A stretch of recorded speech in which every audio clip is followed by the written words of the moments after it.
दुलाराय बर' फरायसा आफादनि बिथोन बायदियै क'क्राझार जिल्ला दुलाराय बर' फरायसा आफादनि बेन्दोङाव थानाय गुबुन गुबुन फरायसालिमायाव दिनै 1 घन्टानि धरना हाबाफारि लादों।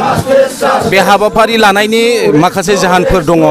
2022 सनाव प्रफेसार लाइस्राम लादुसिं जायहा बड'लेण्ड इउनिभारसिटिनि भिसि बिथांनि एगेन्स्टै मोनसे केस रुजु खालामनाय जादों आरो बे केस रुजु खालामनाय बायदियै आन्डार सेक्सन 120B 409 420 रिडुइट 13A आरो 13(2) बे सेक्सननि अधीनाव बिथाङा सासे क्रिमिनेल, बिथाङा सासे कराप्टेड सासे भिसि, बिथांनि एगेन्स्टै डाइरेक्टरेट अफ भिजिलेन्स एन्टि करापसन आरो CM भिजिलेन्सनि इनभेस्टिगेसनाव बिथाङा सासे दायनिगिरि।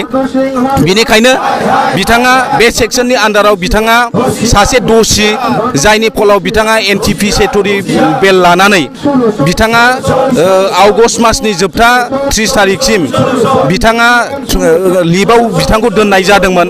नाथाय बावैसो जोङो खोनादों बिथाङा बड'लेण्ड इउनिभारसिटिनि जे सिट बे सियाराव बिथाङा जिरायफिनबाय। लोगोफोर खुलुमबाय, बयनिसिमबो गोदान भिडिअ नोंथांमोन बयखौबो फिन खेबसे खुलुमहरफिनबावबाय। दिनैनि टपिकआ मोनसे एसे सिरियास दै, माने बिराद रागा जोंथाव दुखुनांथाव बाथ्रा आरोना।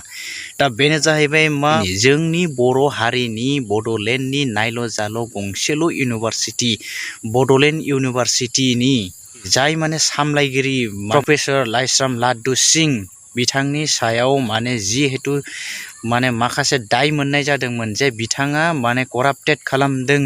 CM भिजिलेन्सनि आन्डाराव जि इनभेस्टिगेसन सोलिदोंमोन, इनभेस्टिगेसन खालामनाय जादोंमोन, थ' बेवहाय बिथांखौ दोषी हिसाबै मोननाय जादों। बिथाङा सासे दायनिगिरि हिसाबै डिक्लेरेसन होजादोंमोन। माखासे सेक्सननि आन्डारावहाय बिथाङा दोषी जादोंमोन।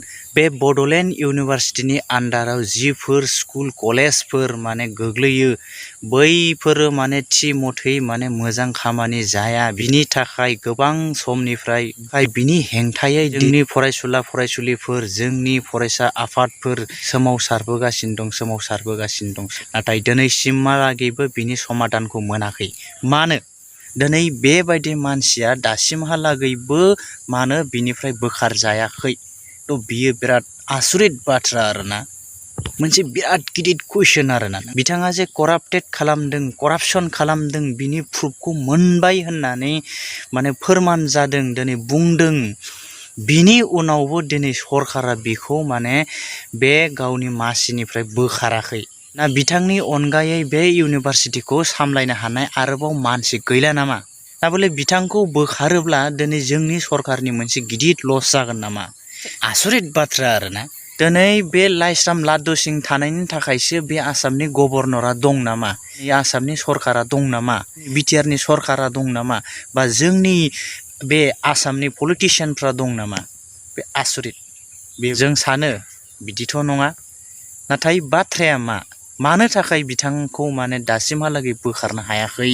मानोना बले बिथांनि करापसन खालामनाया माने सोरबा पलिटिसियाननि, सोरबा गभमेन्टनि आखायावबो थाङो नामा माखासे? बिदिथ' नङा हिसाबाव। इमान गिदिर मानसि जाबायना बियो, जायनि थाखाय माने बार बार जोंनि मानसिफ्रा माने धरना होनो गोनां जाबाय थादों, दिनै खुद्रि सारनो गोनां जाबाय थादों। मा दं एक्सुवेलि, मा दंमारो बेनि आन्दोआव? नोंथांमोना मा सानो? कमेन्ट बक्सआव खिन्थाहरलाय। लोगोफोर, भिडिअखौ आं एसेयावनो दोनथ'बाय। नोंथांमोना बे भिडिअखौ मोनसे लाइक खालाम, बे चेनेलाव गोदानबा नोंथांमोना बे चेनेलखौ साबस्क्राइब खालाम। नोंथांमोना फिसा चेनेल होननानै जोगारनानै दोनो, नाथाय बेफोरबायदि खालामनो नांला।